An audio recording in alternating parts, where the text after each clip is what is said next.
Shabazz break it down with the proper perspective.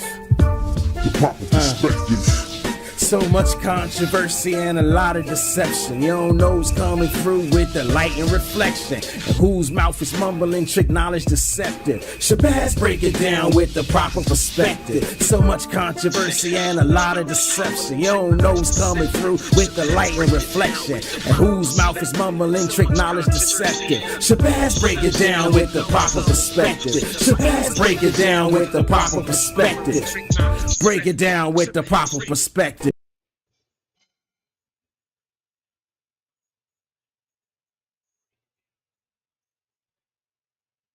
What's going on? What's going on? What's going on? Everybody, how y'all doing? This is Shabazz with the proper perspective. I hope my mic sounds nice. I hope it's not up too loud. I've been having a time with these settings. I swear every time I get ready to go live, all hell break loose. I don't know what Satan is doing. I don't know why Satan is doing it. I do know what he's doing. But what's going on? How y'all doing tonight? This is Shabazz with the proper perspective. Hopefully you join in, tune in, stick around. Got a lovely show for you tonight.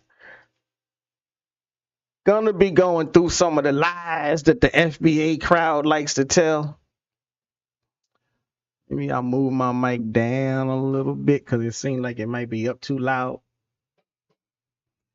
A little show tonight, ladies and gentlemen. The nonstop lies of the FBA train. Matter of fact, shout out to the ancestors, because the Honorable Mosiah Marcus Garvey, Booker T. Washington, and even W.E.B. Du Bois would be rolling over in their graves. They would come back in the whirlwind, and they would strike these fools down. And they wouldn't do it because they don't like them. They wouldn't do it because they don't have, a good heart. They would do it because these fools keep lying on them.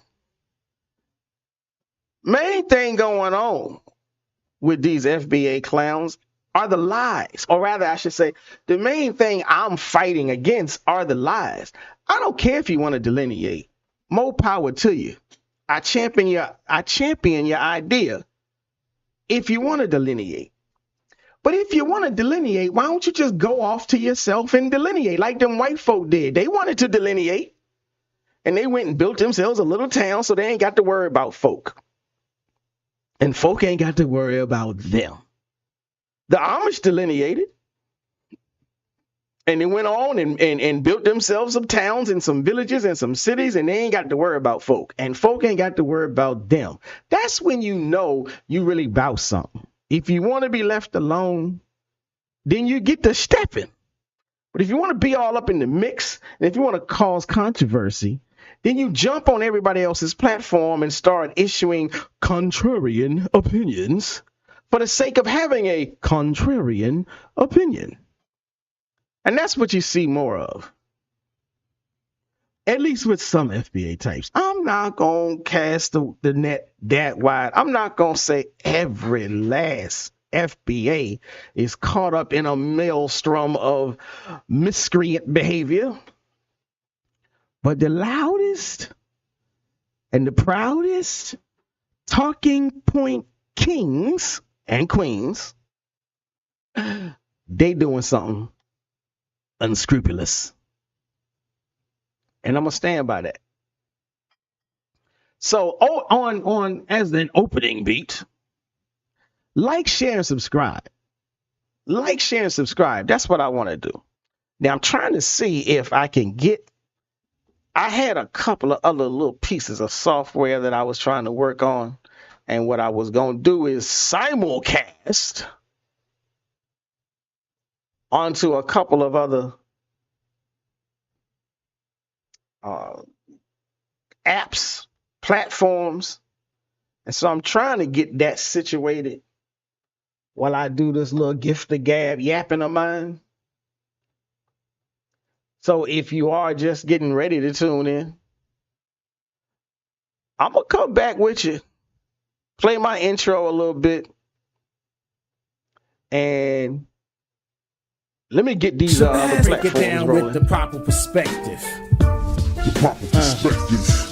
So much controversy and a lot of deception. You don't know who's coming through with the light and reflection, and whose mouth is mumbling, trick knowledge deceptive. Shabazz break it down with the proper perspective. So much controversy and a lot of deception. You don't know who's coming through with the light and reflection, and whose mouth is mumbling, trick knowledge deceptive. Shabazz break it down with the proper perspective. Shabazz break it down with the proper perspective.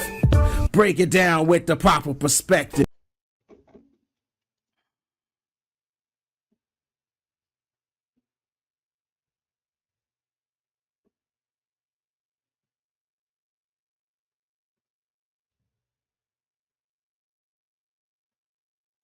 So we back again.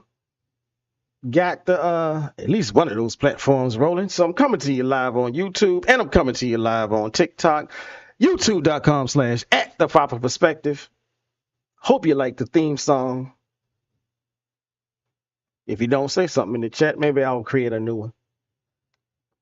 But this is Shabazz with the proper perspective. And as you guessed it, if you started with me 2 minutes ago, we're going to be talking about the lies that FBA advocates like to spread. We're going to try to defend the ancestors. We're going to try to defend the iconic heroes of pro-black African Afrocentric thought. So what we're going to do, we're going to debunk some stuff. We're going to dismantle some stuff. We're going to manage all of this madness. We got a couple of people. We got somebody we're going to use as our focus of narration. Ron. The wrongest Ron there ever was. Now, Ron's narrative that he likes to spit, he likes to speak on, is he will cherry pick various things. He will omit all types of chapters from a man's life and key in on one little thing, almost the same way a fifth grader would do a book report. But we're going to bring some receipts tonight. We're going to bring some timestamps. We're going to bring some quotes. And we're going to get into the scholarship that Ron likes to ignore. Now, let me see if I can get this. If I'm going to go live again, if I'm going live on the other one, that didn't work. So bear with me as I try to get these things rolling. Y'all see these little mics I got?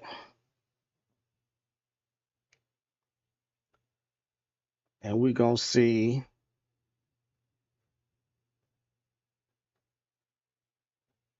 We're going to see if this works. If it do, we good. If it don't, never mind. Don't look like it's okay. It says I am now live. So what's up to everybody on YouTube, TikTok, and Instagram? This is Shabazz with the proper perspective. If you're joining me on TikTok and Instagram, I may not be on here long. I'm going to do most of this I'm going to do most of my yapping on YouTube. So come on over to youtube.com/@theproperperspective. So again, what we're talking about tonight are the lies that keep coming up out of the FBA camp. We're going to talk about Marcus Garvey, Booker T. Washington, and we might get into a little bit of W.B. Du Bois as well. So, couple of things that we're going to do. And I'm going to see if I can pull up. Now, I got some timestamps, and I'm trying to pull them up. Well, one of these FBA dudes goes by the name of Unbiased Wrong. Really, his name is Biased and Wrong. And he likes to talk about Marcus Garvey. He loves to call Marcus Garvey a scam artist. And really, you know, there's a saying, when you point a finger at somebody, you're really pointing 3 back at yourself. That wisdom is well applied to this guy. So he likes to say Marcus Garvey was a scam artist, and we're going to get into that. And if I can pull up this little timestamp, let me see, 12 minutes in is what it's supposed to be.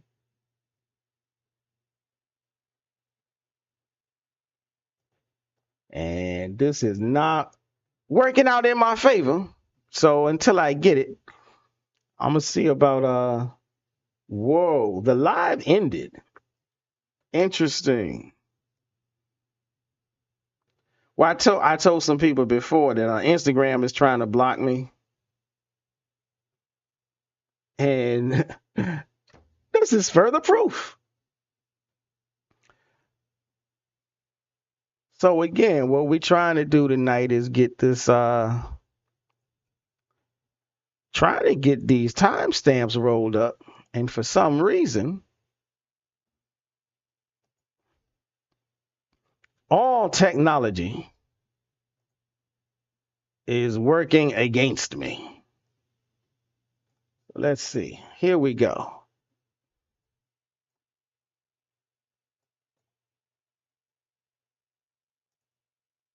All right, so now we got something. Some of you.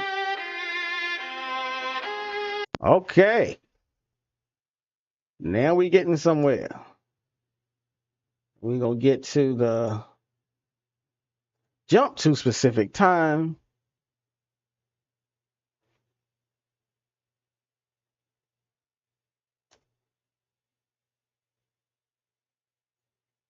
I don't want y'all to hear this, because I don't want you to just take my word for it. If I'm saying it, you'll be like, oh, he don't know what he's talking about. He making it up.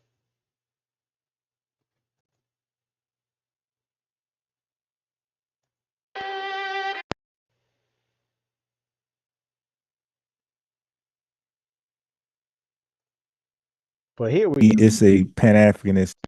Okay, so now I want to make sure you can hear that.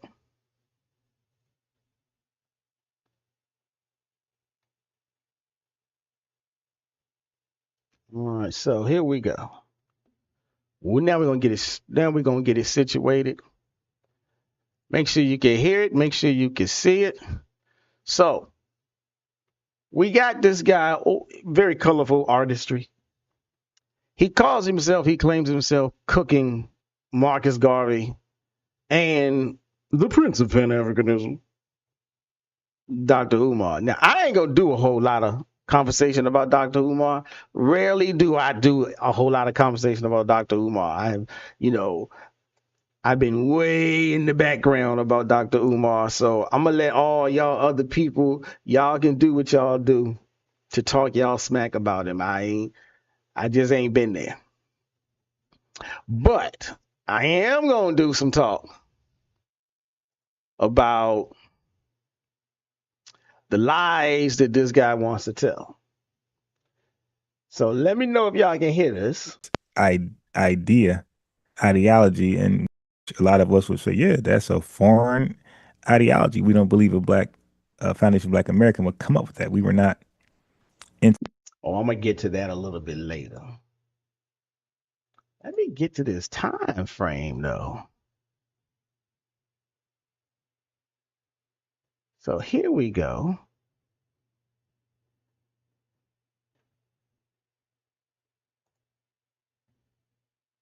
And it just ain't going. Okay. Was inspired by Booker T. Washington. Okay, so here we go. Now we're really getting involved. So this brother says, Marcus Garvey was supposed to be inspired by Booker T. Washington. And he says, I found that interesting. I almost don't want to believe it. Because everything Garvey was about, in my mind, there's a key. There's a key. He says, in my mind.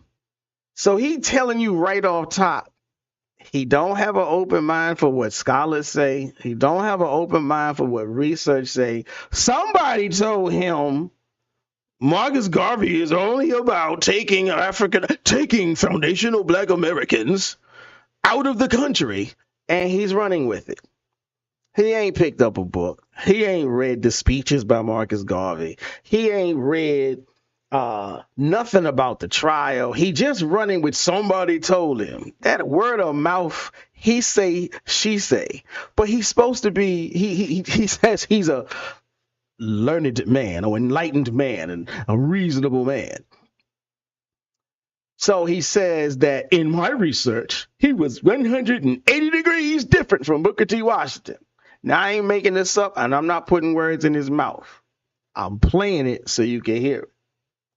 I found that interesting, and I almost don't want to believe it. Because everything Garvey was about, in my mind, in my research, he was 180 degrees different from Booker T. Washington. Okay? So don't forget, Marcus Garvey he was a so-called Pan-Africanist, and he thought Africa for the Africans, and he wanted to repatriate Foundation Black Americans to Africa. Now, so like I said, one receipt, because you're not gonna say I made it up. You're not gonna say I'm exaggerating his words. His words were Marcus Garvey was inspired by Booker T. Washington. I found that interesting, and I almost don't want to believe it, because everything Garvey was about, in my mind, in my research, I would like to know what research that he did. Because now I'll be the first to tell you, I am not a Marcus Garvey scholar. I have not spent my life dedicated. I have not spent my academic career dedicated to studying Marcus Garvey. But the cursory glance that you could say that I have given over the years, I've read things about Marcus Garvey over the years. I've read things from Marcus Garvey over the years. I've never heard nobody ever told me that all Marcus Garvey wanted to do was take foundational Black Americans out of the country. So right off top, it just sounds like a preposterous statement. And he says in his research, and now I'm going to tell you what my research is. I'm going to tell you where I'm getting my research. He likes to say, he'll throw words out, I'm reading from my research, family. But he will hardly even show his face, let alone his research. He won't give a link to his research. He won't drop the title of a text. He won't name the database. He'll just say, I'm reading. You'll hear something in the background. You'll hear pages in the background on a black screen. That's flim flam at best. And he want to call other people flim flam. I ain't saying other people ain't flim flam. But like when you hiding behind a black screen, or when you hiding behind a JPEG, and you playing sound effects of pages talking about this book that I'm reading from, come on now. So again, his little piece, his conversation. Don't forget, Marcus Garvey was a so-called Pan-Africanist, and he thought Africa for the Africans. And he wanted to repatriate foundational Black Americans to Africa. Again, I'm going to keep saying this. I ain't going to never get tired of saying this. There are this is two different schools of thought. It's two different ideologies. You can have one without the other. You can be both at the same time. But they are not mandatorily bonded and fused, so that to be one means you must be the other.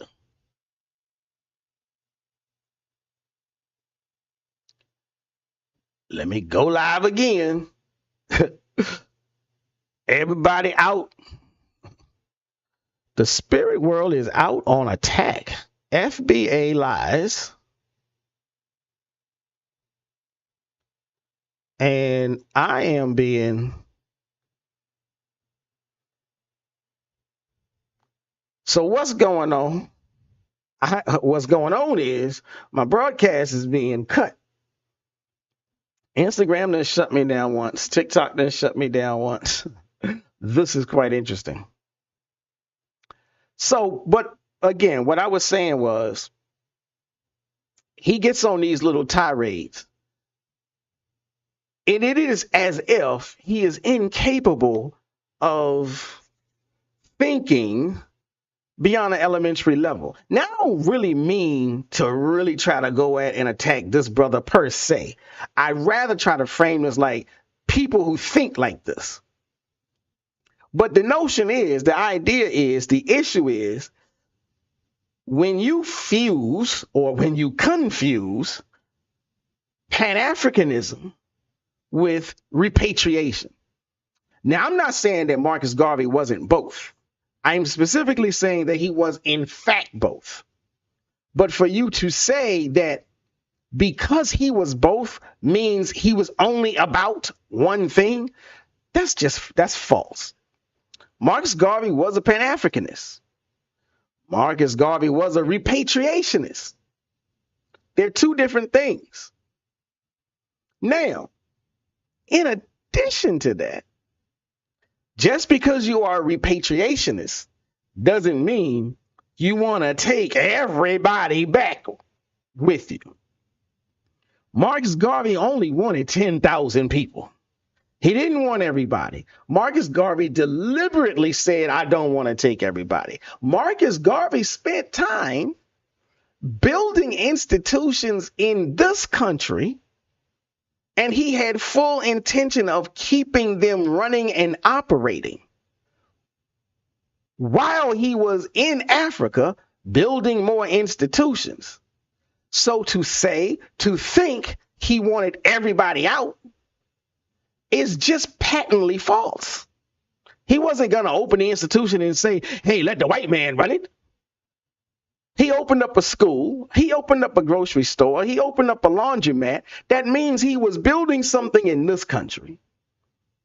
And then he bought the steamship, and he was going to take no more than 10,000 people, not all at once, to Africa, where they were going to build up other institutions.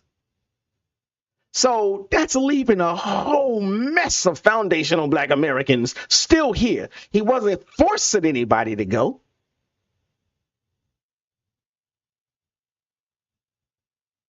And so that's another thing. To try and simplify the man into one thing, you got to have, either you have a mental defect, or you've been reading some very skewed books, and maybe that's why you won't tell nobody what the name of the books is, because you just vaguely refer to it as my research.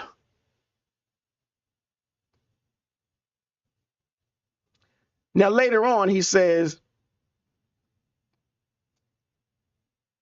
their fights, he's talking about Marcus Garvey and Booker T. Washington, their fights were totally opposite from each other. Now, again, if all you've done is a 5th grade book report type research, then maybe that stands to be true. And that's fine. TikTok has shut me down. Let's see how much longer Instagram keep me up. But it is what it is. Like I said, follow me over on youtube.com/@theproperperspective.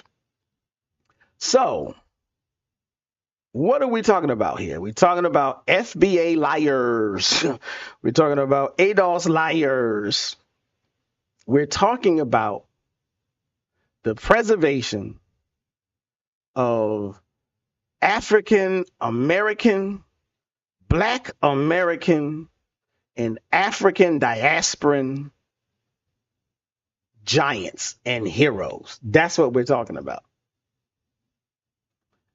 Now, again, you don't want to believe me. I'll see if I can jump to the time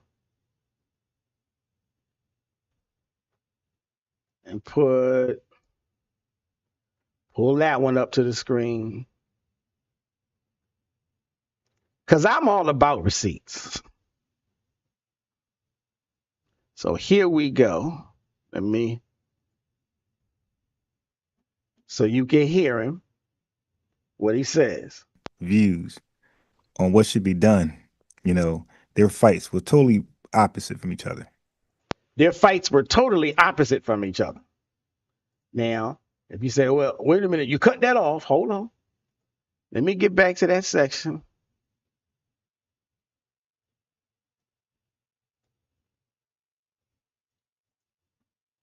Here we go. Listen. Marcus Garvey and Booker T. Washington views on what should be done. Their fights were totally opposite from each other. Now I'm going to slam dunk this thing for you right now.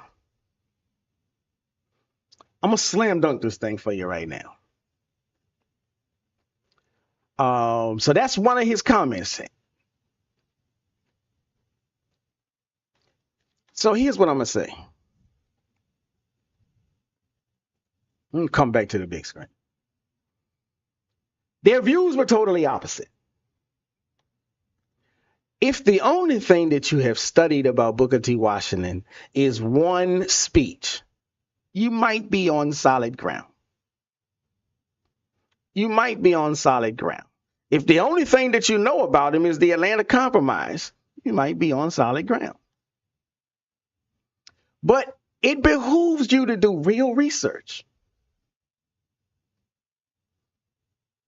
Now, when you go digging and you do some real research, you find out that there are these letters that Booker T. Washington wrote. You find out that there were letters that Marcus Garvey wrote. And lo and behold, you find out that Booker T. Washington and Marcus Garvey corresponded with each other. Receipt train, locks and loaded. The actual letters are cataloged in university archives. And you don't have to be a university student in order to access at least some of them. You might need to be a university student to access all of them, but you don't need necessarily to access them all.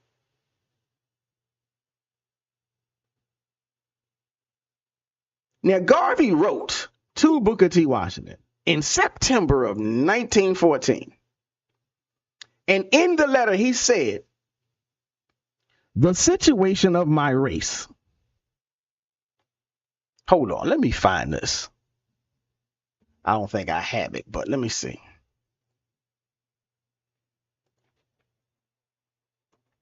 Let me just pull up.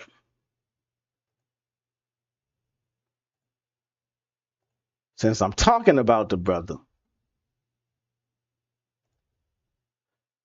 I just want to pull him up just for the sake of the conversation. So let me see if I can get this on the screen the right way.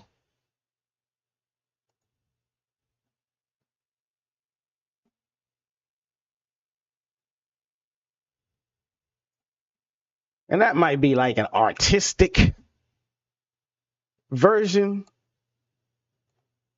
Let me see if I can do you one better. I don't like that one. But I'm going to put him on the screen. Here we go. That's better. Now, the Honorable Moses Messiah Marcus Garvey. And if I messed up his name, I do apologize. But that's Marcus Garvey, ladies and gentlemen, just in case you didn't know. But Marcus Garvey wrote a letter to Booker T. Washington. And in that letter, he said, the situation of my race in Jamaica is growing worse daily. And the same applies to the whole world. This is part of what makes him a Pan-Africanist. He is not only concerned about his people in the country of his birth. He is concerned about all of the people across the globe who look like him, who skinfolk like him, who kinfolk like him, and they in a very similar situation like him, with a common oppressor, with a common language being forced upon them, with the common duty and responsibility to fight back and recreate your culture from your DNA memory of Mother Africa. But that's my editorializing. He says in the letter, I have been thinking seriously of opening an industrial and agricultural school for the betterment of my people. Now let me stop, because this is the point. FBA advocates, and I don't care which ones it are, top dogs like Tariq, bottom of the barrel scrapers like Ronnie Wrong Wrong, and everybody in between. If you say something like, there's no way, it doesn't make sense that Marcus Garvey could be inspired by Booker T. Washington because their ideas were totally different. You reading fifth grade editorials. You're reading fifth grade research. Stop doing fifth grade research. You are no longer a child. At least I thought. They thought you were an adult.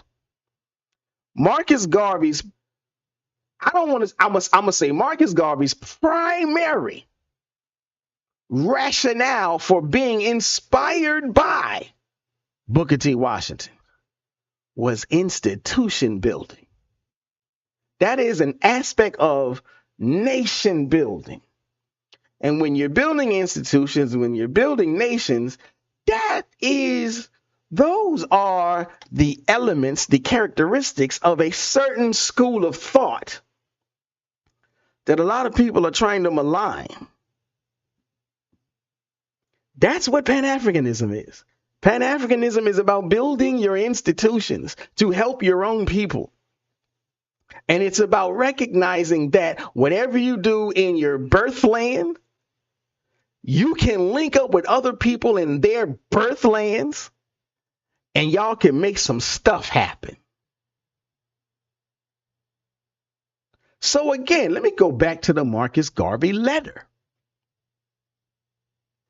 I've been thinking seriously of opening an industrial and agricultural school for the betterment of my people. Well, the fact that he wants to open a school, he's drawing from the inspiration of Booker T. Washington. The fact that he wants it to be industrial and agricultural, he's drawing inspiration from Booker T. Washington.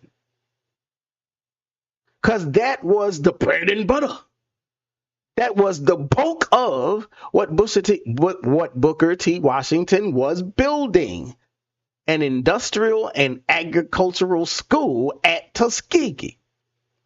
And he goes on to say in the letter, your noble work in the United States has been my inspiration, and I write to you seeking advice. So once again, if you stuck on a fifth grade book report, level tight understanding, where you fix your mouth to say idiotic things like, I almost don't even want to believe it, because everything Garvey was about, in my mind, in that juvenile mind of yours, in my research, that mystery research that you refuse to show anybody, he was 180 degrees different from Booker T. Washington. Do you not know that Booker T. Washington opened up a school? Is that why? You're unaware that Booker T. Washington opened up a school? That's why you don't think there's a similarity, a connection? You never read the letter? You probably didn't. You don't know about the letter? You probably didn't. So again, I'm here to talk about the lies that FBA people like to spread. And then you got their fool minions talking about, ooh, he was really cooking. He was cooking what? You can't cook raw meat without heat. You ain't got no fire in them lies.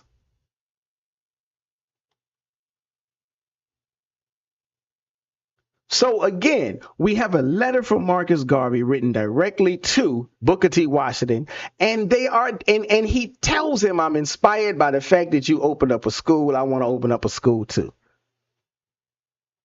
Now, and the receipts don't stop there.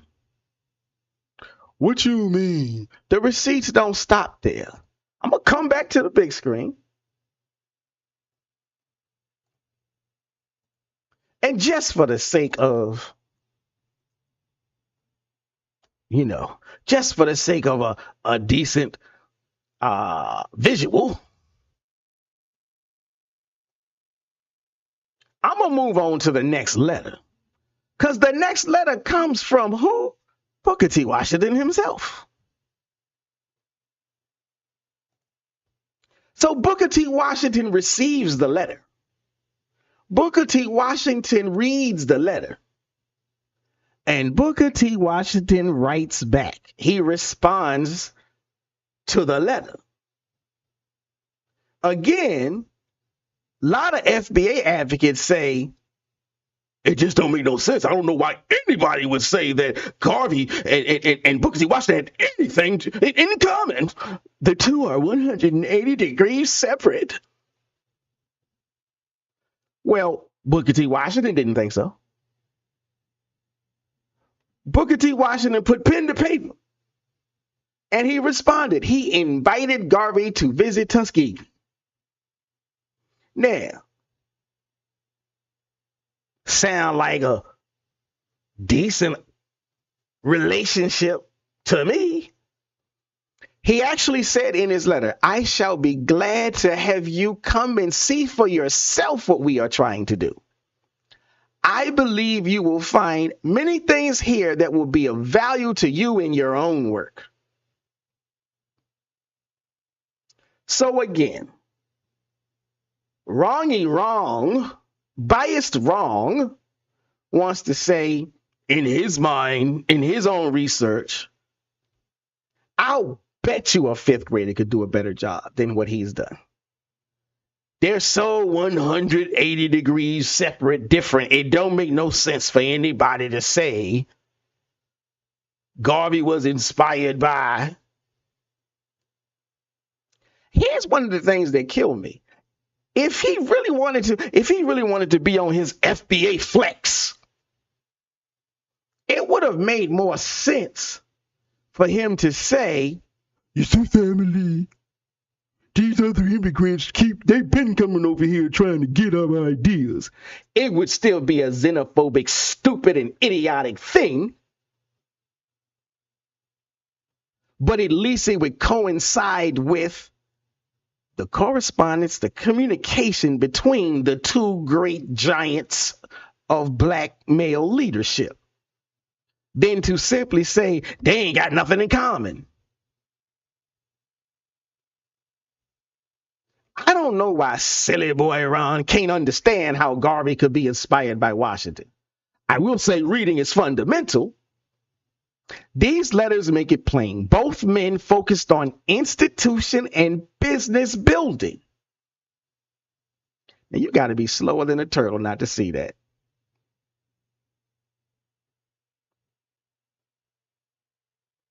Now, if you disagree, say something in the comments. Tell me that these two guys writing to each other saying, I'm inspired by your work. I want to discuss this with you so that it can help me get my own work done. Tell me you don't think that's a connection. You probably, if you're following the FBA Kool-Aid, you probably tell me I'm smoking something.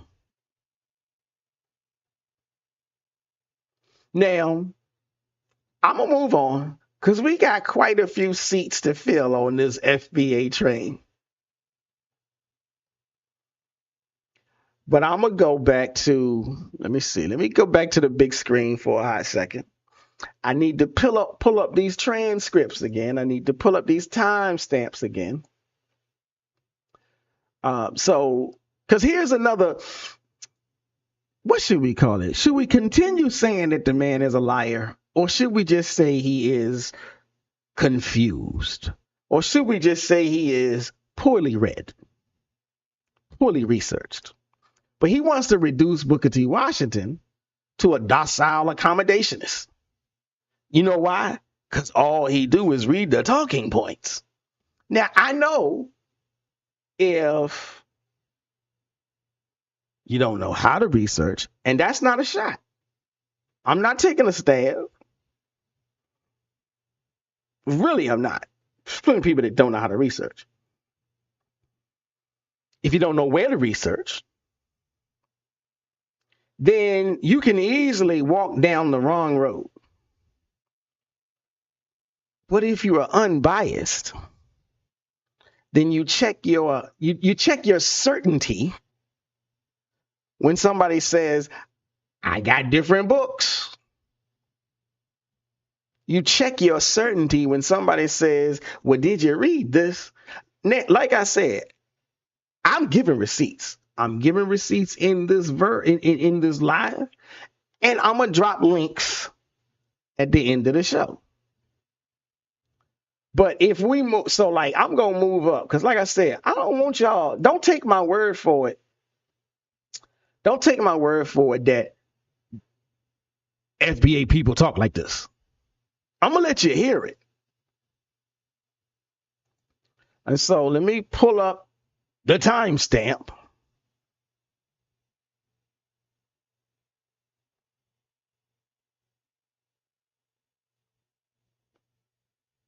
And here we go.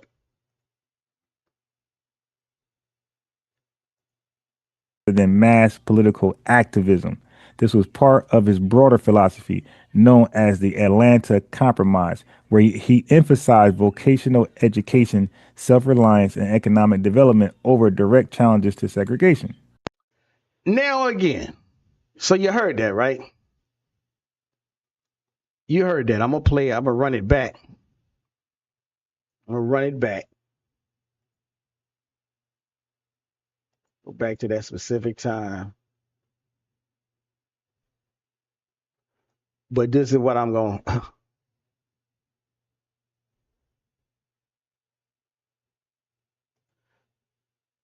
Again, he wants to reduce, they call it reductionism. He wants to reduce Booker T. Washington. Now, he just tried to put Booker T. Washington onto like some kind of pedestal, only so he could kick dirt on Marcus Garvey. Once he feel like he finished kicking dirt on Marcus Garvey, then he goes back and he starts to reduce the validity, the value, the strength, the admiration of Booker T. Washington. But that's what these FBA folks do. They just want to tear down anything from anybody that did anything so that you don't see that they ain't building nothing. So he wants to reduce Booker T. Washington to a docile accommodationist. Now, again, and I get it, when all you do is surface reads, you will think that's all he do, or that's all he was about.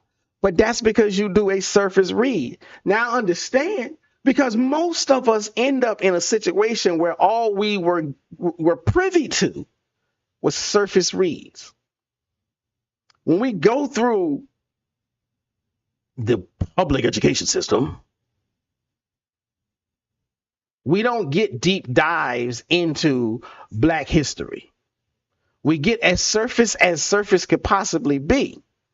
But it behooves us to take it upon us to go further. And so if you're only familiar with the Atlanta Compromise, this is a problem. And this is part of the FBA problem. So again, I've done the editorializing. Let me play his words. Believed that Black Americans should focus on economic progress rather than mass political activism. This was part of his broader philosophy known as the Atlanta Compromise, where he emphasized vocational education, self-reliance, and economic development over direct challenges to segregation. Okay. Now, again, I gotta pause this because he emphasized. What did he say? He emphasized. Hold on, let me pull up that transcript. Now watch, I can't find it. The point I was trying to make is, once again, in his own reading, like you could, okay, gun to my head, I can't testify that I know for a fact that he's reading. Sounds like he's reading from something, dare I say Wikipedia, but I'm not shitting on Wikipedia. But it sounds like he's reading from something, right? In his own words, he discusses the idea that Booker T. Washington was really, really focused on industrial and agricultural activities. Now, the only thing I'm pointing out is if you read that alone and you still can't make the connection that this was why Marcus Garvey, as I said earlier, would have been finding inspiration, it's not a whole lot of hope for you, because it ain't just me trying to provide this information. You reading words off the page that tell you the connection and you skipping it and you missing it. Why? Because you got an agenda.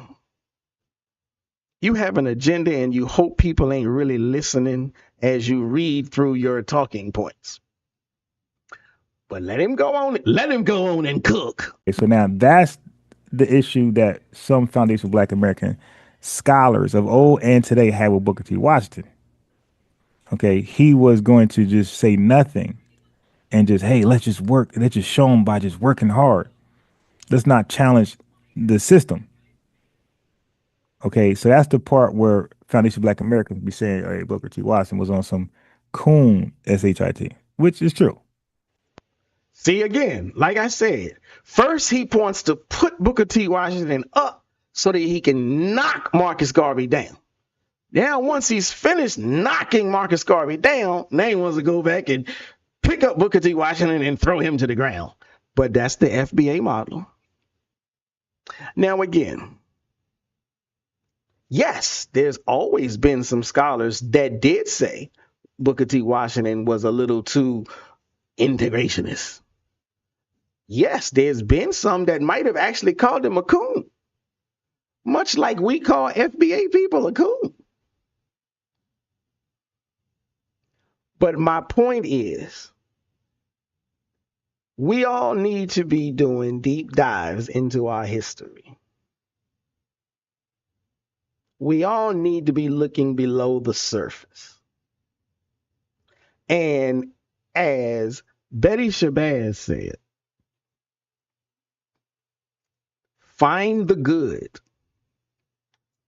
throw out the rest. I think she said spit out the bones, chew the meat, spit out the bones, or something like that. But I say that because, again, surface level reading, surface level knowledge, surface level understanding is one thing. But did you know modern scholarship has been upturning these ideas? Did you know that modern scholarship has found that a lot of those ideas were wrong and unbased? Modern scholarship has found letters. Modern scholarship has found networks. Modern scholarship has found diplomacy. All these things. And when they sit down and read them and investigate them, they're like, well, this information paints a more complex picture. Modern scholarship is saying Washington publicly emphasized self-help. This is true. We weren't necessarily aware of his behind-the-scenes activities. Modern scholarship has said we're going to have to slow down. We're going to have to correct some things. We ain't been telling the full story. So again, I understand why somebody who only does surface level reading wouldn't necessarily know this. But that's also why you're supposed to check your ego at the door. So modern scholarship says publicly, Washington emphasized self-help. But privately, he actually funded civil rights litigation. I thought he was against that. He couldn't have been but so much against it if he was willing to put his money on it. Booker T. Washington was a strategist. Booker T. Washington said, if I play the game this way, I can get money from the donors to build the school. I'm not necessarily going to do anything to mess up me building the school. But if the rest of the brothers want to fight the good fight in the courtroom, I'm going to throw some dollars y'all way so y'all can get that done. If some of the other brothers want to travel the world and wake up all the black people, I'm going to put some money behind that. I'm going to put some influence behind that. So Booker T. Washington was playing a three-pronged strategy. He was helping the civil rights leaders legislation. He was helping the Pan-Africanists. And he was helping the foundational black Americans that wanted to stay put. Now, you ain't got to believe me. And I know the FBAs don't want to believe me. But I got receipts. I got receipts for you. Now, here's the funny thing. One of the receipts that I got for you, he already aware of. He just refused to buy the book. I don't know. Maybe he too broke. Brokey, Ron. But Dr. Tyreen Wright is a writer, historian, scholar. And she has what they call a fresh analysis. She's written a book. Can I pull that up on the screen too? Let me see.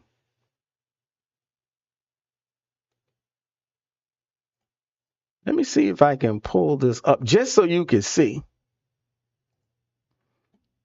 Let's see.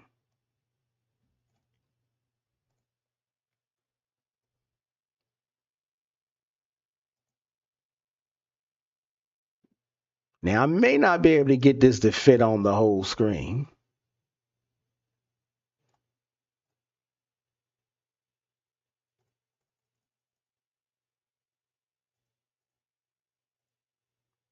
But since we're talking about Dr. Wright, see, can y'all see that? You can see some of it. So she has a book called Booker T. Washington and Africa, The Making of a Pan-Africanist. Oh, no.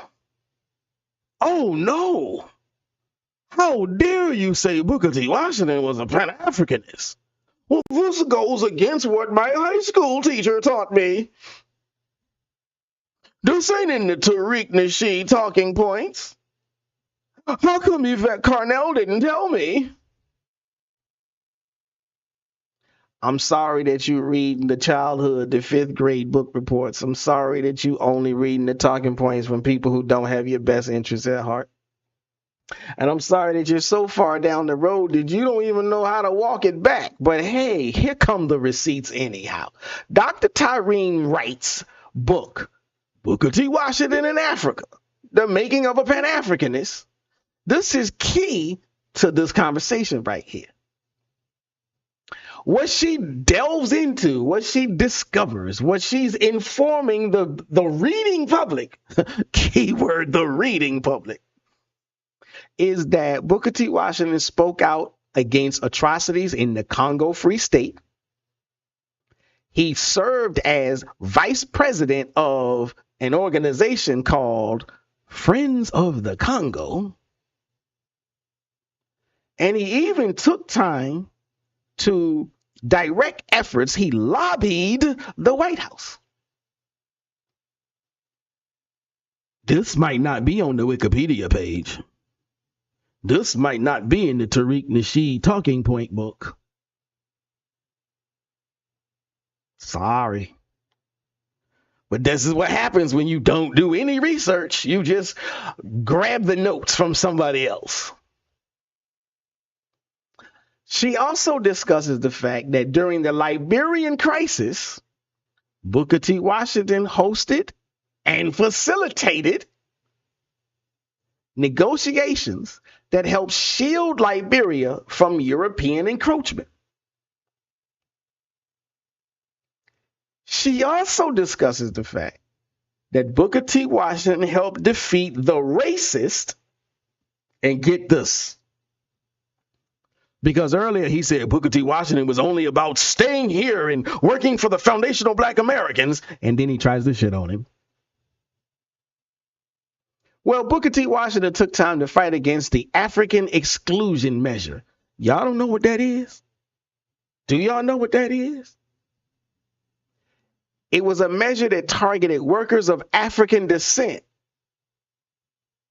You know, like the African American, we are of African descent. Like the foundational Black Americans, even though they don't want to say it, even though they don't want to admit it. But guess what? He also worked for the betterment, for the benefit of the Caribbean Blacks, of the Latin American Blacks, the laborers who were getting treated unfairly while they worked on the Panama Canal. What do you say? How could you say this? I thought he said that Booker T. Washington only worked on foundational Black American stuff. I thought he was only concerned with America. Matter of fact, Booker T. Washington was such a badass. In him constructing the institution, Tuskegee, he developed a network. He was a power broker. And he put his network together. And he put them on missions. And as far as the African exclusion measure, go look it up. His network dismantled that problem, that legislation. They dismantled it in a week. So what I would say is part of biased boys Ron's problem is he don't research like he think he do. He don't research like he tell you he do. He damn sure don't read. Because he even reviewed a video where Dr. Wright was discussing this. And he commented, just tell me what's in the book. I don't want to buy it. Or something like that. Yeah, I may be exaggerating on this. But I heard him speaking highly disparagingly on the concept of buying a book. But he a scholar, though.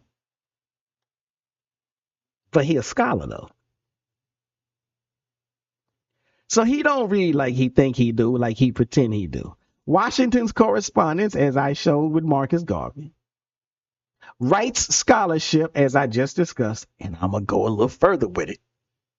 They all show that Booker T. Washington kept ties with Pan-Africanists. So he was a foundational Black American that worked on foundational Black American issues and spoke out against issues that hurt other Black people in the Caribbean, in Panama, in Africa.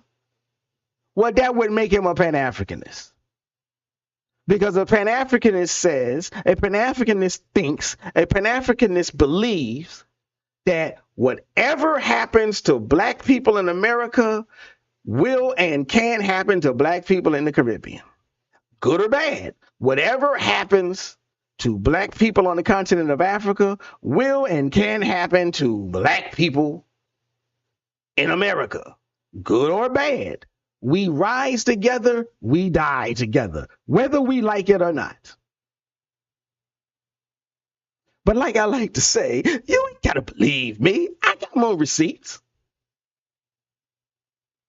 I got plenty more receipts. So, for instance, when we talk about, let's see.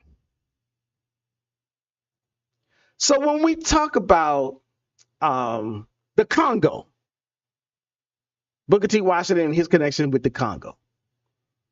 He was a member of, he was vice president of Friends of the Congo. He publicly condemned the atrocities that were going on in the Congo. He joined the Congo reform effort and used his national stature. You know, the same way that football brother used his national stature Kaepernick, the same way Kaepernick used his national stature, Booker T. Washington was well aware that if I say something, the people are going to listen. And he spoke out on it. And he used that national stature to lobby on behalf of the Congolese. That's not a guy only focused on American accommodation. So whether you want to call him an accommodationist or not, he certainly ain't closed off to the idea of standing up for and fighting for all African people. And that's what you call transatlantic racial solidarity. Now, again, you ain't got to believe me. If you want to do some research, then you can look up Booker T. Washington's essay, Cruelty in the Congo. See, one of the problems with FBA people is they read one page out of the chapter of a man's life and say, this is all I need to know. Only thing he know, and the only thing he know how to comment and quote on is the Atlanta Compromise. Well, go read Cruelty in the Congo, an essay by Booker T. Washington. How about that? Instead of the Atlanta Compromise. And don't get me wrong, I ain't mad at the Atlanta Compromise. I was quite impressed with the Atlanta Compromise the first time I was told to read it, and I went to read it. It was assigned to me as a reading assignment in one of the college classes that I took. And I have not had a problem with everything in there. I had some issues with some of the stuff in there. But the thing that struck me the most, I didn't care about nothing once I read his Pan-Africanist statement that I felt in my bones was a Pan-Africanist statement, whether the professor agreed, whether the other students in the class agreed, whether Ronnie Ron wanted to agree or not. When Booker T. Washington said, we can be as separate as the hand, as the fingers on the hand, but when we come together, we are a strong, mighty black fist. I said, whoa, that's unification talk. That's unity talk. Hey, I ain't mad at unity talk. Unity talk is clearly falls on the Pan-African side of things. Let me see if I can get this. I don't know what's going on. But, okay, so anyhow, like I said, so go read Friends of the Congo. No, I'm sorry. So go read Cruelty in the Congo. And then you will see what I'm saying. That the Atlanta Compromise is not the all and all of who Booker T. Washington was. Now, you can also look up something called the Friends of the Congo, whereby Booker T. Washington's Tuskegee continues the legacy of the Congo connection. And that summarizes and explains in greater detail his involvement.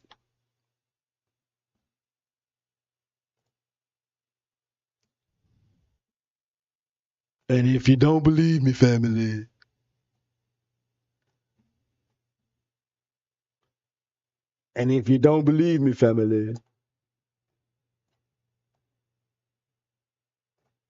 let me see. All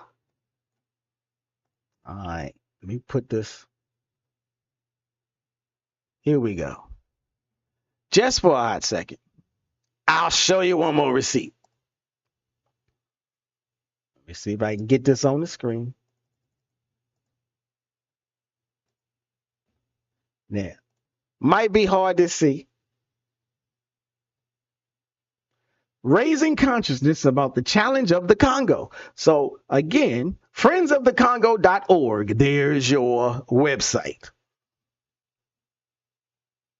Now, on this website, you will get some more information about Booker T. Washington and how he and Tuskegee continue the legacy, like I said. So, one more receipt for you. I promise you, I'm not making this up. I show you my face. I show you my sites. I show you my sources. Now, that's not, let me see. So, if you want some more, I'm gonna drop the rest of them in the link in the at the end of this. You will see the rest of the links, but there are other links. So we got the Friends of the Congo, and then we have some other general scholarship and contextual essays. Tuskegee's civilizing mission. That's the other one. I could not get that out. And again, see, really, now let's back it up. That was one receipt. That was one receipt that shows you that Booker T. Washington was about more than just a one-track mind on American soil. But wait, it gets worse. Shout out to Onyx. Washington wasn't indifferent to Liberia either. Booker T. Washington and his Tuskegee network, his Tuskegee institution, they engaged with Liberian students. They engaged with Liberian leaders. Who else did that? Marcus Garvey. Washington's network supported Liberia in the tense early 20th century moment. What am I talking about? Well, you could here's some corroborating sources. Conference papers. Again, this ain't, we're not in 5th grade anymore, Toto. But there are some conference papers. And the AAIHS has a piece on Tuskegee and Liberia linking student letters to Tuskegee and Tuskegee's involved. There are other papers that link Tuskegee to U.S. imperialism, the Liberia diplomacy. All of these are in the links, people. My brothers and my sisters. Tuskegee's civilizing mission. But that ain't the only receipt. Booker T. Washington. There was this thing called, I mentioned it before, African exclusion measure. I'm trying to give you a little bit more depth, just so you can see I'm not making this up. I'm trying to give you some information and some links. So if you do want to, you can look it up. And I'm trying to make the point that what the FBA crowd does, not all of them, some of them show their face, so I can't say that. But a lot of them don't show their face, or they don't show their face until you press them.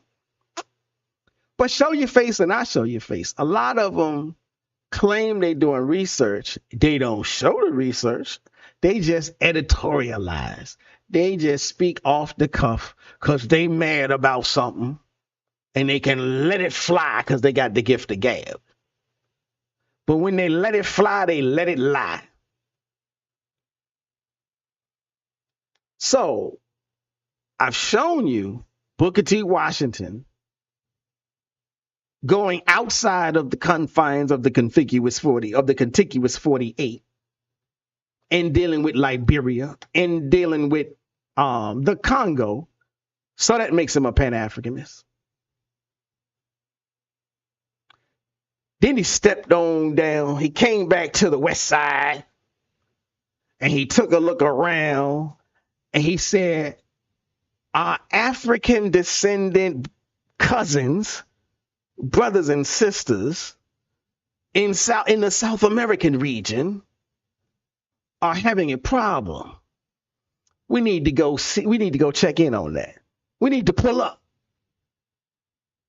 So Washington and his Tuskegee network actively countered the proposed racist immigration measures. Hot button immigration measures. The so-called African exclusion proposals that were tied to the Panama Canal labor. They mobilized political leverage to head the bill off. Don't believe me? I can give you a web page where you can. And what's his name? He didn't even want to go to the web page, let alone buy her book. Where that web page at? I just had it. Put that one down. So even on her web page, she's giving you information so that you can go look it up. And he ain't even got the nerve to go there. I'm talking about Dr. Tyreen Wright. So let me put her up. See if I can get this on the screen any better. Booker T. Washington and Africa. So you can go to this page and you will see she's discussing the Panama Canal and Tuskegee's rapid response. She's discussing the policies that they were fighting. Let me see if I can scroll down. I might not be able to. Let me see where we got. We got about the book. So you can see that. This picture here is the Liberian Commission hosted in Tuskegee. So, as a Pan-Africanist would try to do, they would put together some brothers and sisters that's going to work on a thing, and they're going to come together in unity. From left to right, we got standing Charles Branch, Secretary of the Republic of Liberian Commission, Booker T. Washington, President of Tuskegee Institute, Charles Anderson, Collector of the Internal Revenue. Seated left to right, we got Charles B. Dunbar, G.H. Gibson, former president of who? Liberia. And J.J. Dawson, former vice president of what? Liberia. Seated on the ground, we have from left to right, on the far left, Emmett J. Scott, personal secretary to Booker T. Washington, and far right, Thomas Calloway. Photo credit Tuskegee University Archives. So once again, the black man that built an institution that has lasted for how long? How long has this institution been in effect? Still teaching what? Foundational black Americans, African Americans of Caribbean descent from Africa, African Americans from the continent. That's Pan-Africanism. That's absolutely Pan-Africanism. So again, if you're not going to buy the woman's book, at least read the pages and the information she got on her website and learn something. Instead of sitting there saying, nobody ever told me, in my mind, in my research, I don't know what they're talking about.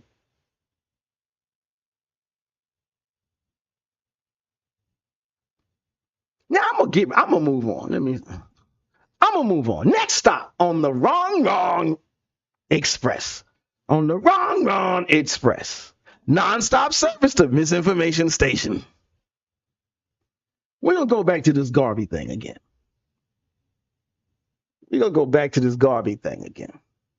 And I'm gonna pull up the next receipt. And I'm not making it up. I'm gonna make sure I go to the section. Jump to the specific time. And you will hear, because like I said, he loves to call Marcus Garvey a scam artist. I think he gets off on it. Allegedly. But here we go. Let me see. Let me pull up this timestamp. And we got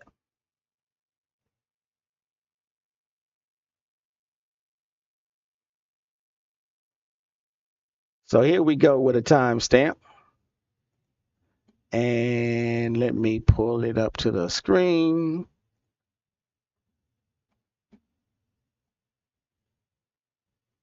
I don't even know if I want that brother on the screen, but I ain't tripping. So it is what it is, family. So here we go. We're going to take a listen. Pan-African sympathizers. So that's one thing that they have in common, Umar Johnson and Scam Garvey, is that they trick Pan-Africanists. So he says that's one thing that they have in common. Who? Umar Johnson and Scam Garvey. Like I said, anybody that want to take pot shots at Umar Johnson, that's you. Have at it. Time will tell. Time is almost up, but time will tell whatever's going on with that. I'm trying to defend Marcus Garvey, and he keeps calling him a scam. Now, it's so funny when you got this 5th grade book report mentality, and you want to call somebody else a scam.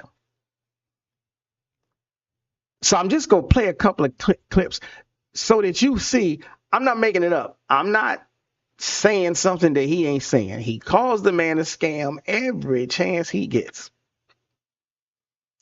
So he says, people who believe in that garbage. People who believe in They're that not going garbage. to trick sensible thinkers. Not going to trick sensible thinkers. So when the man opens up a restaurant, that's a scam. Because black people walked into the restaurant, put down $2 or $3 for a meal, and were told to get out. No, that didn't happen.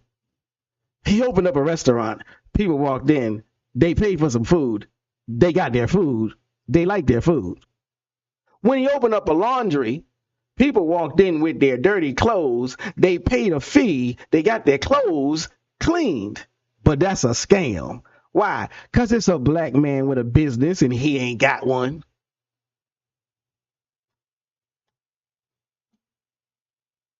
They don't mind working hard in America to establish themselves, fighting for justice. They're not going to trick those folks. Right? But peace to FBA Convo, peace to...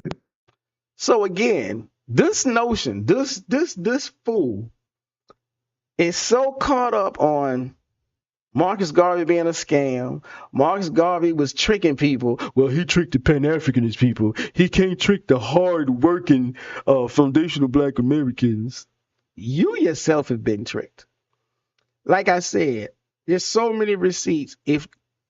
If all you do is read the Wikipedia page, if all you do is read one page out of the chapter of a man's life, a man who has established 5, 6 different businesses, and because Uncle Sam don't like him, you start pimping off Uncle Sam's terminologies. You the one with a problem, bro. So he says all this stuff, scam, scam, scam, scam, scam. He even says, and let me go to this one because this is one of my favorites. And this one, I think I've already debunked it, but anybody saying, well, I'm not even sure. I don't know why you focusing on that. That ain't what he meant.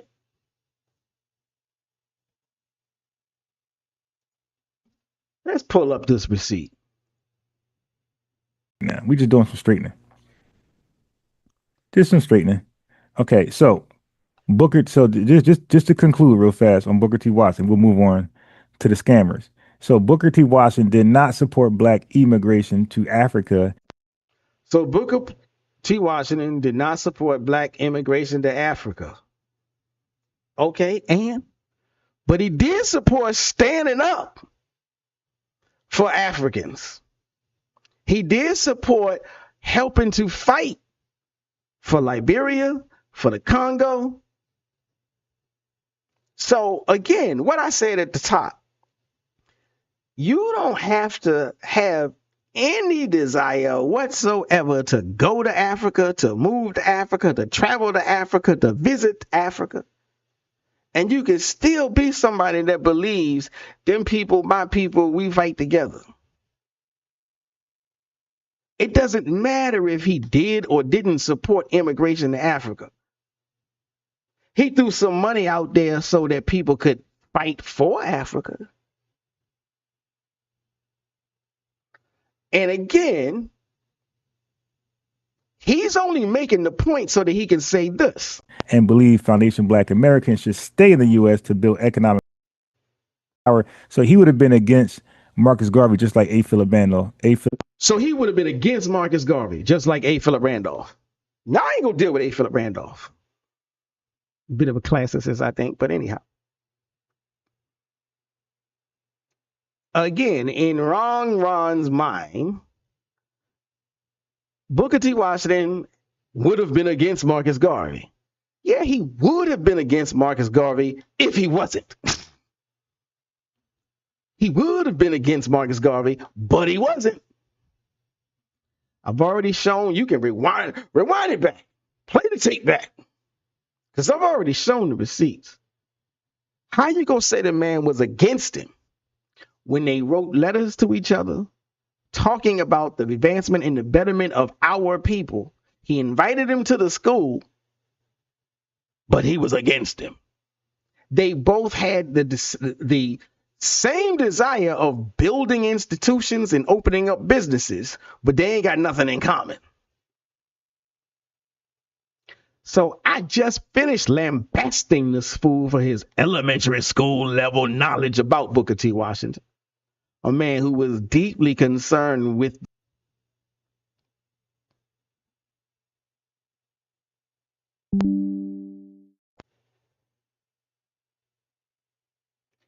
I didn't think so. We're back. I got a little message that said the disconnection or the connection had failed, but seems like it's back again. So because he likes to stress these lies over and over again, I'm going to stress these truths over and over again. So again, when we talk about Booker T. Washington and the Garvey correspondence and influence, I read the letters. Not only is the link is in the historical record, the link is in the earlier part of the show, ladies and gentlemen. So that you would see, if you did any significant research, you would see Garvey himself wrote Booker T. Washington, as I said, and he was invited to Tuskegee. Garvey himself said he read Up From Slavery. He reached out, and Booker T. Washington encouraged him to come see the campus, and we can talk some more. That there is the corroborating information, the corroborating evidence of Garvey's early Washington influence. But he will continue to spew his lies. He's not interested in the truth. It's not difficult to find this information. And even if you say, well, if he didn't know it, he didn't know it. It's so easy to find this information. I will agree with you. If you don't know it, you don't know it. And none of us, we never know what we don't know. But if you don't have a desire you telling me you don't have a desire to even fact check yourself? Like, I might think, hell, at one point I thought Martin Luther King was all about chilling with white folk. But I had a self-interested impulse to fact check me, to fact check my knowledge. Maybe I'm just running off with what people told me. Come find out, Martin wanted us to get the check. He wanted us to get the bag. But they don't tell us that in high school. So if the last time you did any significant reading was in high school, of course you're going to run away with incorrect information. Now, again, you don't believe me? Go and look up the PBS. They have a piece called American Experience. And they even give you more fleshed out the timeline and the summary of Garvey, his conversations, or his letter, his letter to Booker T. Washington. All of that happened back in September 1914. You can look up UCLA, International Institute for the Study of Africa. They got Garvey project pages that reference the letter. They got Duke University's archive catalog, where they reference Booker T. Washington's correspondence in general, and they include the Garvey correspondence. So again, if you gonna keep telling the lies, you gonna keep getting fact checked.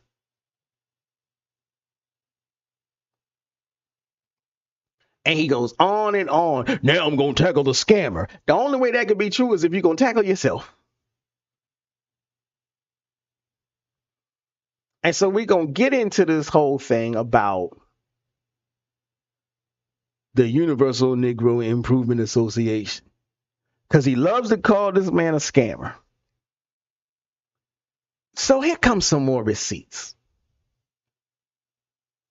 The UNIA's Negro Factories Corporation. Have you heard of it? Have you heard wrong talk about it? No, he only wants to talk about the ship.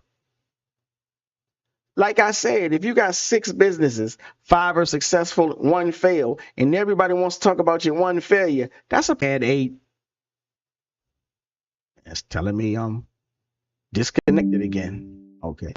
Garvey, just to make sure, I got another one of those disconnect messages. Garvey funded and ran businesses, groceries, restaurants, a steam laundry, and the Negro World newspaper. All of those were successful. Garvey opened up a school that was successful for a certain amount of time. His newspaper reached worldwide, global circulation. That's not a scam. That's not a scammer. So in that, it's like, it don't even matter if one business failed. That's part of the nature of the journey and the struggle of life.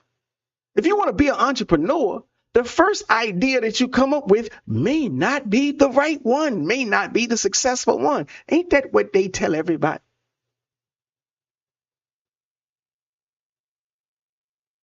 Where's the tangibles?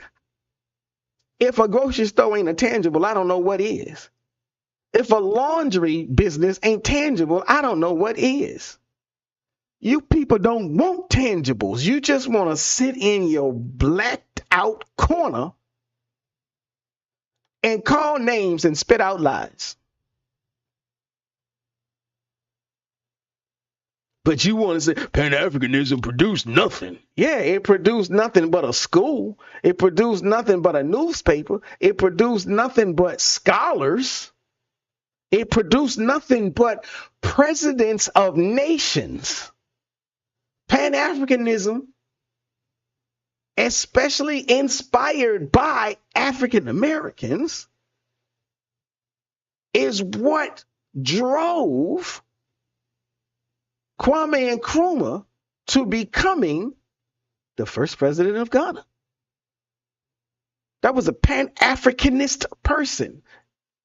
Came to this country, studied and learned alongside other great African American leaders, students, activists, all caught up in the whirlwind of what it means to be a Pan-Africanist.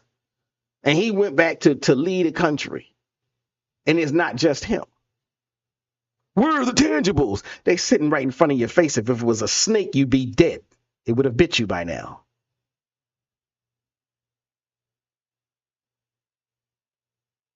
Now I'm going to talk about the Black Star Line. I'm going to talk about that for a hot second.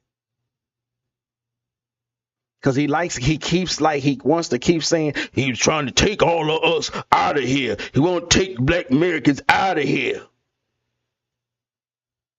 You do know that a boat can go in 2 different directions, right? You know that. Oh, maybe you don't. You probably don't. We could have gotten aboard the boat, rowed it on over to Africa, touched down in Liberia, did a little whatever, and we could have said, you know something? I'm going to go back. Just like we can do that today. We can buy round trip tickets for airplanes. Did you know that?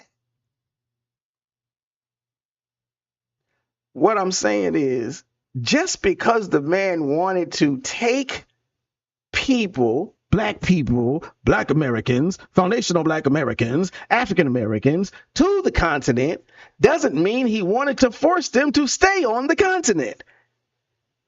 He wasn't doing one-way trips. He wasn't planning to do one-way trips. He didn't say, once I take you over there, you can't come back.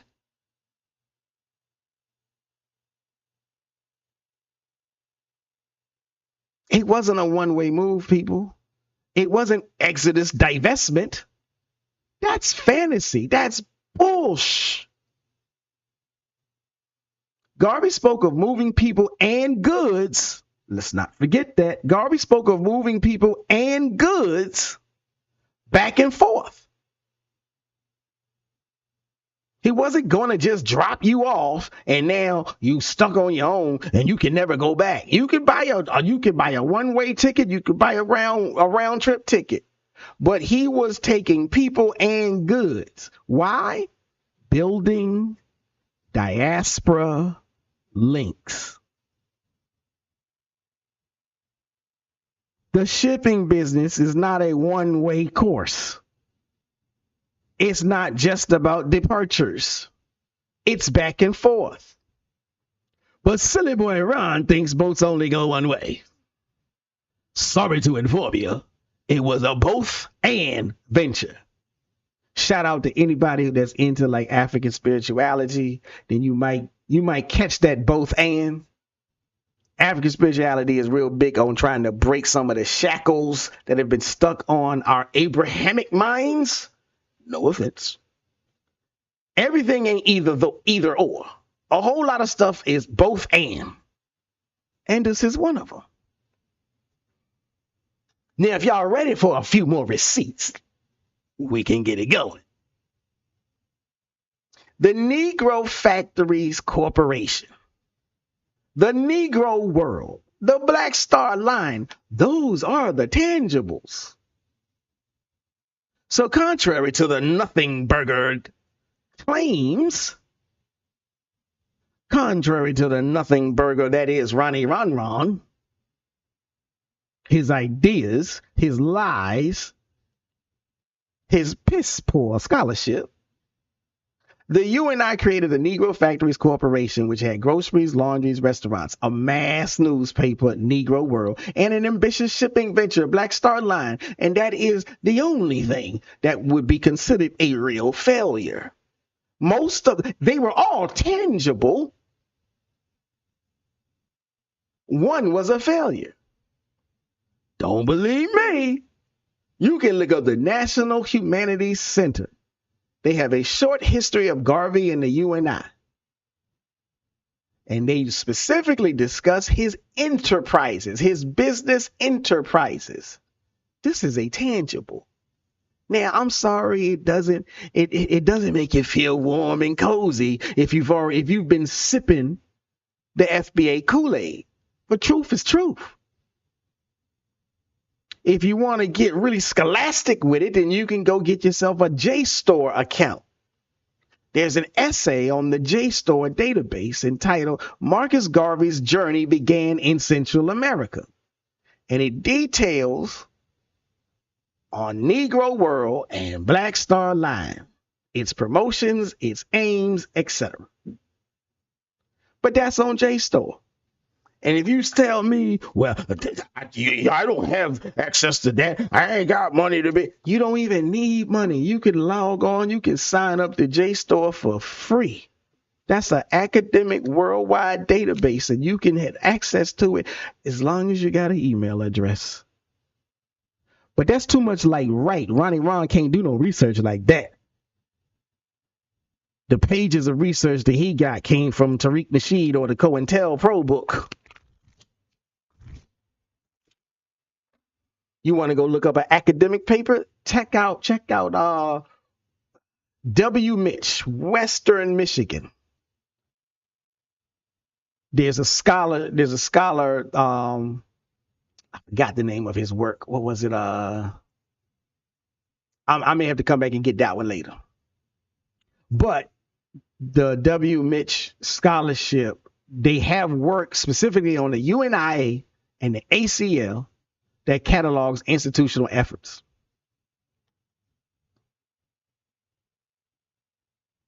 Receipts, ladies and gentlemen. That's what we're talking about. And like I said, I don't shy away from the fact that the Black Star Line was a failure. I don't shy away from the fact that Marcus Garvey had legal problems. But I also don't shy away from the fact that those legal problems were politically motivated. Marcus Garvey contested those legal problems. Marcus Garvey never admitted, Ron likes to say that he admitted to fraud. He did not.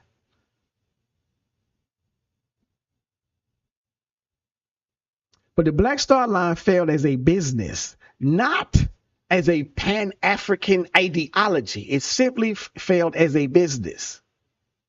And the mail fraud conviction, legal scholars, historical scholars, racism-oriented scholars, historians have looked at the trial transcript, the records, all the newspaper articles that were written, and everything. They've looked at everything in a very circumspect manner.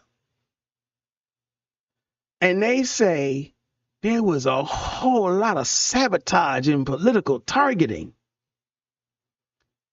all coming up to the point that recent legal and academic work calls the trial tainted. It was a tainted trial, ladies and gentlemen. Don't believe me? Carry your cell phone up to Howard University if you brave enough to risk an encounter with all the new Gestapo police that Dump got up there, and look up Justin Hansford. He led a legal scholarship team. And they got something up there about the long campaign to clear Garvey's name. The paper is called Jailing a Rainbow and Other Legal Analyses. Jailing a Rainbow. You don't want to risk your freedom by traveling into Dump's chocolate takeover? I don't blame you. Even the Guardian newspaper did a big story because of the pardon that Garvey was given. So you want to keep calling the man a scammer. You want to keep saying the man was convicted. Okay, he was convicted. He was also pardoned. You don't want to talk about that. You don't want to talk about the fact that he was pardoned. You just want to ride the coattails of what white people tell you to do. Stephen. So the legal vindication is entirely relevant. It's entirely relevant. Not only has he been legally vindicated, the scholars and the lawyers are still working because they're like, no, okay, we appreciate the pardon, but you need to take a closer look. Because when we really deep dive and we go into the rabbit hole of everything that they were doing to Marcus Garvey, he deserves exoneration, which means won't no scams. It was all a rigged kangaroo court type situation. Don't believe me? Go look it up. You can look it up in the Reuters Straight News because they have a discussion on him getting a pardon, January 19th, 2025. You can look up AP News coverage on the pardon. You can look up CARICOM's statement on the pardon. Biden pardons 5 people, including late civil rights leader Marcus Garvey. That's the name of the article for you. Now, I might take issue with calling them civil rights, but that's for another day. And I think I got what, one? I got one more. I'm going to hit these transcripts again. Because he also likes to lie about Pan-Africanism in general.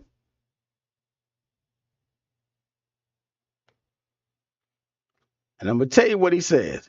Pan-Africanism is a foreign ideology to foundational Black Americans. Only if he considers the label itself, foundational Black Americans, had absolutely no relevance in the time of Marcus Garvey. It had absolutely no relevance in the time of anyone before what? 2023? When Tariq Nasheed bust on the scene, fighting with Yvette Carnell.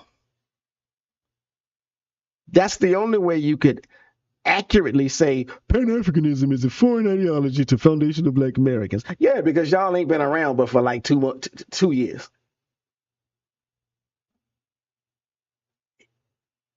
Don't believe me?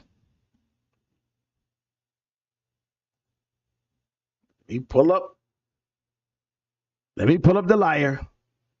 Credit to West Indians. It would make more sense to us because some of us believe Pan-Africanism is a foreign ideology to foundational Black Americans. So it will. Some of us believe Pan-Africanism is a foreign ideology to foundational Black Americans. Yeah. And some of us believe Santa Claus is real. And some of us believe in the Tooth Fairy. Pan-Africanism is no more foreign to African Americans than any other ideology we've ever looked at. Pan-Africanism was grown in our hands.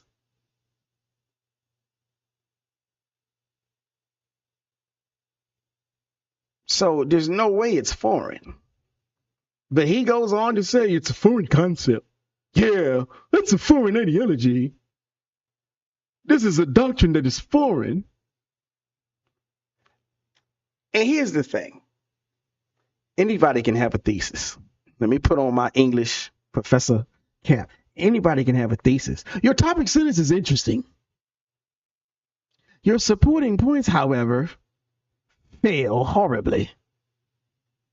So what I mean is, I'm not opposed to the concept. I'm not opposed to the topic sentence, the main idea. I'm not opposed to the thesis that you're proposing. It's almost like what do they call it in science? Anyhow, it escapes my mind. I'm not opposed to anybody trying to make an argument, but you got to be able to support it. Just to say it's a foreign ideology. I mean, are you really going back to what they said about Socrates? Like, where are you getting this from? But let's see. Make more sense that it came from West India or West India, since that is the claim. It'll make sense to me and to a lot of FBAs because that is a foreign concept. He's saying it makes more sense to say that Pan-Africanism came from the West Indies because it's a foreign ideology. Concept. Okay, so let me just give you some early Pan-Africanists. Now, I don't disagree that some of the early Pan-Africanists on record were from West India. But again, for me, I'm not going to stick myself within the confines of the contiguous 48. And what I mean by that, I'm going to go a lot deeper with this in my next series. So let me do a shameless plug real quick. Because one of the things that I have found is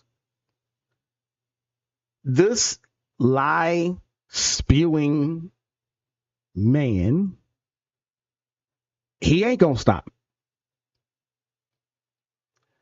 And so what I'm going to do is, and because he's so utterly against Pan-Africanism, what I'm going to do is I'm going to teach a course.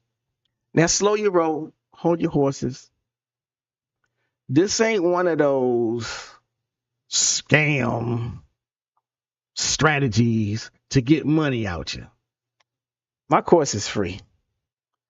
Well, it costs one thing, and it really don't cost that. It ain't money, it ain't a dollar, it ain't a dime, it ain't a penny. All I want you to do is hit the like button and subscribe to the channel. And then you will get the notification when I go live with my Pan-Africanism 101 course. That's my course. I'm going to go a lot deeper into what Pan-Africanism is, where it came from, how it got here. And I don't want to give it away, but I promise you, this notion of it being a foreign ideology is hogwash. But I will say this: Pan-African currents, Pan-Africanism, Pan-African thought, Pan-African leanings, Pan-African spirit have been so woven into African-American life for centuries. So, okay, I'll say this. Would you agree that Christianity is a foreign ideology? Now, if you do, maybe I'll ride with you that Pan-Africanism is a foreign ideology. Most people, most Black Americans, most foundational Black Americans will not feel too comfortable about that kind of a statement. But if we can go back to the foundation of the African Methodist Episcopal Church, when was that?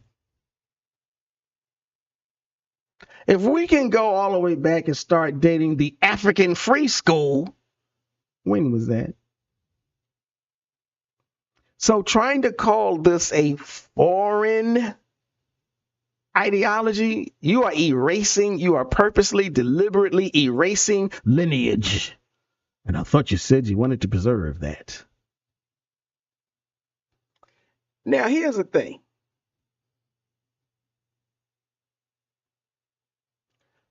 And this might be my last one. And I'll build on it further because I know I've talked about Booker T. Washington and I've talked about Marcus Garvey. Haven't done a lot of talk about Du Bois. I'll say this. He would have had a much easier time arguing that Du Bois and Garvey, it's very difficult to see how they could have an influence because they're so opposite. If he took that entire argument and transitioned it away from Booker T. Washington and attached it to W.B. Du Bois, he might have something. There was a real hardcore rivalry between Du Bois and Garvey. Not so much with Booker T. Washington. Du Bois, for a long time, not always, but for a long time, Du Bois could not stand Garvey. Now, Du Bois would later come to realize that he got duped by white folk into a dispute with Garvey. And Du Bois would later say, I regret everything I did. And the biggest reason I point that out is because what you have to recognize is, again, what FBA crowd, what Wrongy Wrong does is they like to read one page about a man's history and just run ripshod on that. So even in trying to discuss Du Bois as some problem with Garvey, you owe a duty and responsibility to discuss the whole truth, nothing but the truth. Yes, Du Bois opposed Garvey in the 20s, but later in life, Du Bois was like, yes, I shouldn't have did that. Matter of fact, Du Bois went so hard for all you foundational Black Americans that don't believe in buying tickets or holding passports.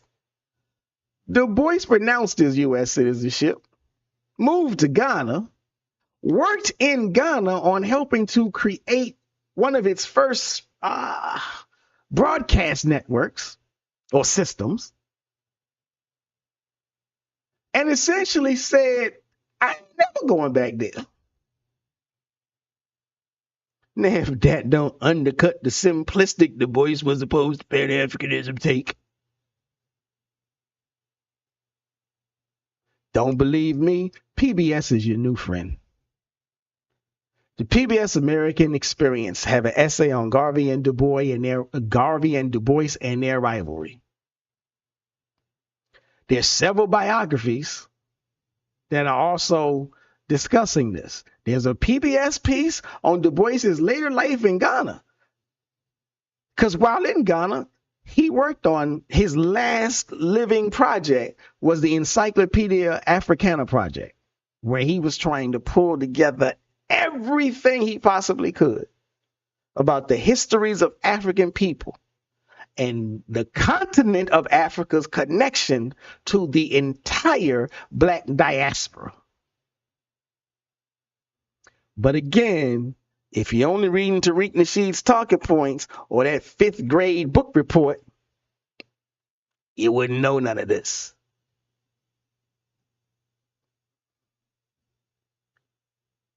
So in closing, ladies and gentlemen, he calls Pan-Africanism foreign, and he don't know nothing about how it started, where it came from. He think he do. But hell, he think he know a lot about a lot of stuff, and I've shown you point by point how wrong he was. He calls a man a scammer, even though the man started 4 or 5 different businesses. The man owned a newspaper. He tries to split Washington and Garvey.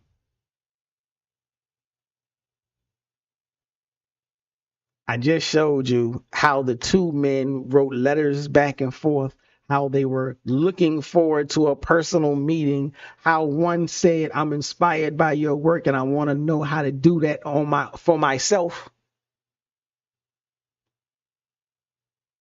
So again, and I'm sorry if the talking points is all you had to run with, but Wrongy Wrong's narrative and the FBA crowd's narrative, it isn't history, it isn't historical, it's cosplay at best. The receipts don't lie, the timestamps don't lie, but the FBAs do. And that's my show for tonight. Thank you for tuning in if you did. Thank you for tuning in if you caught this on the replay. Like, share, and subscribe. Like I said, I will be doing a Pan-Africanism 101, the origins of Pan-Africanism. So make sure you hit that subscribe bell. And with that, I'm going to say peace. Shabazz, break it down with the proper perspective. So much controversy and a lot of deception. You don't know who's coming through with the light and reflection, and whose mouth is mumbling, trick knowledge deceptive. Shabazz, break it down with the proper perspective. So much controversy and a lot of deception. You don't know who's coming through with the light and reflection, and whose mouth is mumbling, trick knowledge deceptive. Shabazz, break it down with the proper perspective. Shabazz, break it down with the proper perspective. Break it down with the proper perspective.